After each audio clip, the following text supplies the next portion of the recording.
어떤가요? 놀랍죠? 바로 이렇게 새가 영역으로 잡힌 것을 확인할 수가 있습니다. 안녕하세요, 스테리 빛나입니다. 오늘은 어도비 포토샵 시간인데요. 이미지에서 내가 원하는 부분만 잘라서 사용하고 싶을 때 과연 어떤 툴을 사용하는 것이 가장 효율적일까요? 지금부터 저와 함께 바로 살펴보도록 할게요.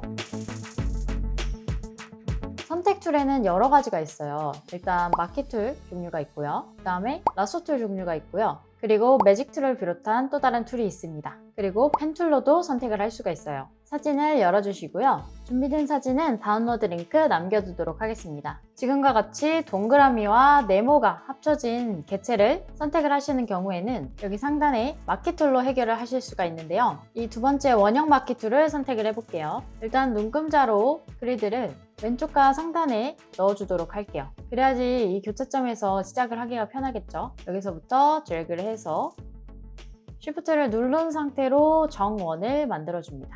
그러면 이렇게 선택 영역이 만들어졌고요. 키보드 방향키로도 움직이실 수가 있어요. 그리고 이렇게 양옆에 튀어나온 부분은 다른 툴로 변경을 해서 한번 선택을 해보도록 할게요.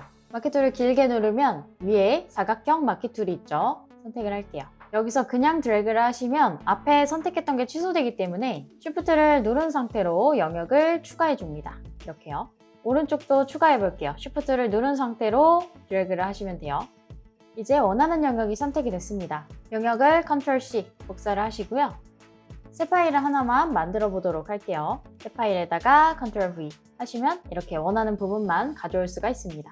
다 사용한 선택 영역은 Select에 Deselect, Ctrl+D를 이용해서 영역을 해제시켜 주세요. 그래야지 다음 작업을 하실 때 방해를 받지 않아요. 다음 또 다른 이미지를 준비했는데요. 여기서 방금 전에 사용했던 사각형 마키 툴을 사용을 해볼게요. 이렇게 드래그를 하면 선택은 됐지만 이 우측 상단이 정확한 영역으로 선택이 되지 않고 약간 바깥쪽으로 빠져나간 모습입니다. 아마도 이 창문의 크기가 정확하게 사각형은 아닌 모양이에요.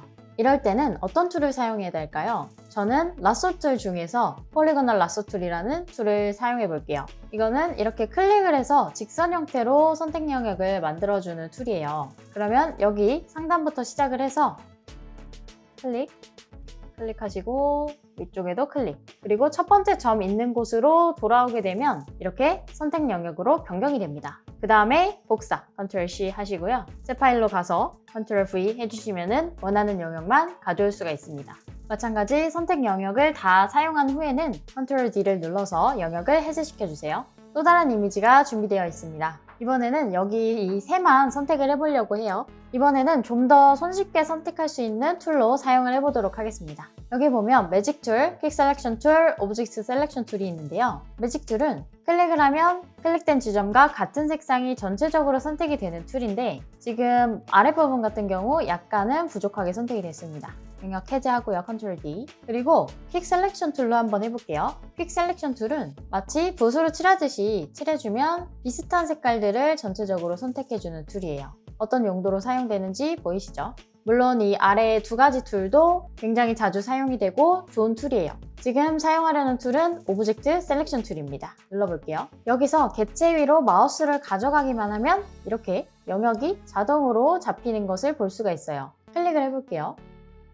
어떤가요? 놀랍죠? 바로 이렇게 새가 영역으로 잡힌 것을 확인할 수가 있습니다. 이 오브젝트 셀렉션 툴은 최신 버전의 포토샵에만 존재하고 있기 때문에 만약에 예전 버전을 사용하고 계시다면 이 툴이 없을 수도 있다는 점 참고 부탁드릴게요. 이대로 선택 영역을 Ctrl+C 복사하시고요. 새 파일로 Ctrl+V 해주시면 되겠습니다. 자, 그러면 추가적으로 배경이 없는 PNG 파일로 배경이 투명하게 저장하는 방법을 보도록 하겠습니다. 일단 개체를 이렇게 선택을 해주신 상태에서 개체가 아닌 배경 쪽을 선택하는 반전을 시켜보도록 할게요. 상단에 Select로 가서 Inverse라는 메뉴를 눌러주세요. 그러면 개체가 아닌 배경 쪽이 이렇게 선택이 된 것을 볼 수가 있고요. 이 배경을 지워주도록 할게요. 근데 여기서 바로 딜리트를 누르게 되면 Fill이라는 대화 상자가 나오기 때문에 오른쪽 레이어 패널로 와서 자물쇠 버튼을 클릭해서 잠금을 해제시켜 주도록 할게요. 그러면 일반 레이어가 됐습니다. 그 다음 이 상태에서 딜리트를 눌러볼게요. 그러면 배경이 깔끔하게 사라지면서 이렇게 체크 무늬가 나오는 것을 볼 수가 있고요. 포토샵이나 일러스트레이터에서 체크 무늬는 투명하다는 뜻이라고 했죠. 그러면 이제 영역을 해제해 보도록 할게요. 셀렉트에서 디셀렉트, Ctrl D를 눌러주시면 되겠습니다.